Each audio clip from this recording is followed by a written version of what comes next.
বন্ধুরা, আজকে তোমাদের সাথে চিকেনের একটা দারুণ রেসিপি শেয়ার করব। রুটি, লুচি, পরোটা, ফ্রাইড রাইস যার সাথেই খাবে, অসাধারণ। দেখো, গ্যাসে কড়াই বসিয়ে তেল দিয়ে দিয়েছি। তেল গরম হওয়ার পর দিয়ে দিলাম পেঁয়াজ কুচি। পেঁয়াজটাকে ভালো করে একটুখানি ভেজে নেবো। ভালো করে বলতে খুব ব্রাউনিশ করে যে ভাজতে হবে তাই না, হালকা ব্রাউনিশ করে। এখানে নিয়ে নিয়েছি কাজু, তিল আর এখানে পোস্ত। পোস্তটা বাটা অলরেডি শুরু করে দিয়েছি। নিয়ে নিয়েছি আদা রসুন পেস্ট করে নিয়েছি।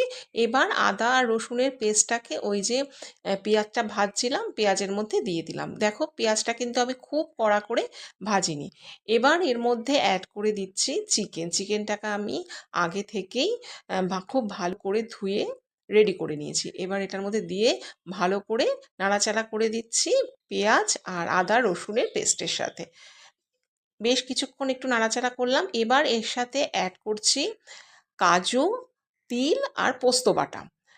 আর বাটির মধ্যে যে ধোয়া জলটা ছিল সেটাও দিয়ে দিলাম। এবার ভালো করে আরেকটু নাড়াচাড়া করলাম। একটু ঢেকে ঢেকে রান্নাটা করতে হবে, জল এক্সট্রা কিছু দেওয়ার দরকার নেই। বেশ অনেকক্ষণ পর ম্যাক্সিমাম চিকেনটা একদম সেদ্ধ হয়ে গেছে। দিয়ে দিলাম টক দইটা কিন্তু আমি রুম টেম্পারেচারে রেখে রেখে নিয়েছি।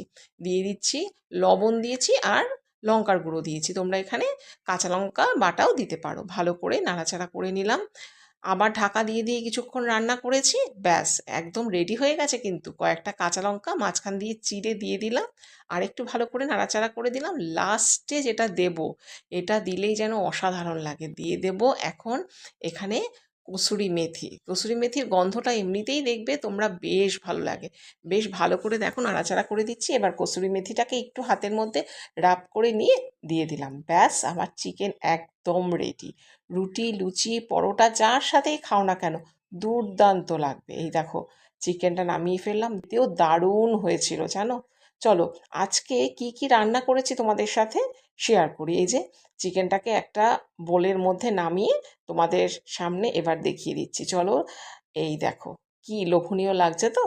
আর আজকে স্যালাড তো কাটা হয়েছে। আর এখানে উচ্ছে কুমড়ো বটি, মায়ের জন্য একটু পনির করেছি, এটা বিকেলের। আর এখানে চিকেন তোমার দেখালামই। আর রাতের জন্য রয়েছে মাছ আর চাটনি। লাস্ট পাতে তো থাকতেই হবে।